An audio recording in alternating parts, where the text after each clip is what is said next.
Election का यहाँ में टिंकू रॉय जी हैं, शुक्ला हैं, हमारे पार्टी प्रेसिडेंट बी के रावत हैं।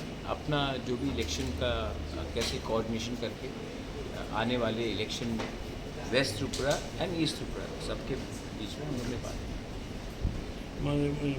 परसों अमित शाह जी आ रहे हैं कुमारघाट में, जो ईस्ट कॉन्स्टिट्यूंसी में पड़ता है, हाँ। तो क्या क्या वहाँ पे हम लोगों ने तैयारी किया है उसको?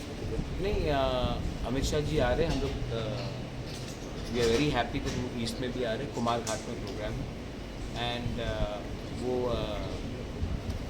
आई थिंक सक्सेसफुल प्रोग्राम होगा। चीफ मिनिस्टर अटेंड करेंगे, कैंडिडेट्स जो है वहाँ में वो अटेंड करेंगे, मेरे पार्टी से लिखिया रामपुर अटेंड करेंगे, Prem Kumar Riang from IPFT attend करेंगे। So I hope that be a very good successful programme. क्या सब अच्छा चल रहा है? क्या मैसेज रखेगा इन लोगों के लिए? मैसेज आज गणेश पूजा भी है, सब लोग को हमारे तरफ से सबको विश्व पूजा का प्रणाम। आप लोग सबको कौन से विषय पर आप जोर दे रहे हैं प्रचार में जाके? प्रचार में हम लोग सब एक ही है, सब लोग को जीतना है, काम कर रहे हैं। और सब वर्कर्स लोग BJP, मोथा, IPFT सब लोग जुड़े हुए हैं फील्ड में और सब काम कर रहे हैं। देखते हैं, आप लोग सबके आशीर्वाद भी होना चाहिए। रिजल्ट कैसा होगा आपको? तो मैं कुछ नहीं बोल सकता, जब आएगा तो आप लोग खुद बताइएगा। Thank you so much. Ma'am, कल एक कुछ मीडिया में आया था कि বললেন একটু শুনেছেন আপনারা যে 15 তারিখে অমিত ভাই শাহ আসছেন কুমারঘাটে আমাদের পূর্ব আসনের ক্যাম্পেনিং। তো আমাদের ক্যান্ডিডেট থাকবেন এবং আমাদের অ্যালায়েন্স পার্টনার যারা তারাও থাকবেন মঞ্চে, এবং একটা বড় র্যালি হবে। অমিত ভাইকে শোনার জন্য পুরো উত্তর ঊনকোটি ধলাই জেলার মানুষ উৎসাহিত। তিনি যখনই ওই এলাকায় যান সফল র্যালি হয়। তো আমরা আশাবাদী বড় র্যালি হবে সেখানে। আর 17 তারিখে প্রধানমন্ত্রী আসছেন আস্তাবল ময়দানে, আপনারা জানেন।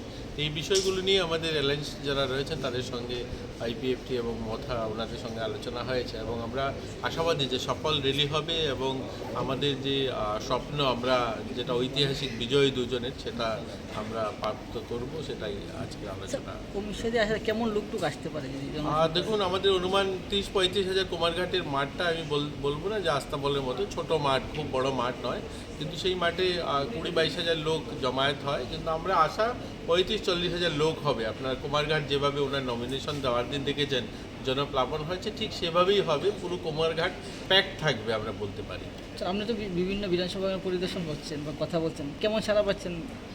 আর সবাই বিজেপির পক্ষে, আপনারা তো জানেন মোদি চারিদিকে। আর মোদিজির প্রার্থী যিনি, তিনি তো আজ সারা দেশে যারা যারা মোদি হয়ে যারা ক্যান্ডিডেট হয়েছেন সবাই বিপুল ভোটে জয়ী হবেন আমরা আশাবাদী। কারণ আপনি বার 400 পার ইনারা সফল হবে।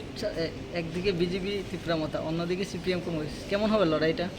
দেখুন, CPM কংগ্রেস ত্রিপুরাতে এটা মানুষ মেনে নেবে না, কারণ দীর্ঘ বছর একটা দলের আমি কয়েকদিন আগেই ঋষ্যমুখে গিয়েছিলাম। ঋষ্যমুখে একটা গ্রাম, নলুয়া গ্রাম, যেখানে কংগ্রেস করার অপরাধে একসঙ্গে 9 জনকে খুন করা হয়েছে।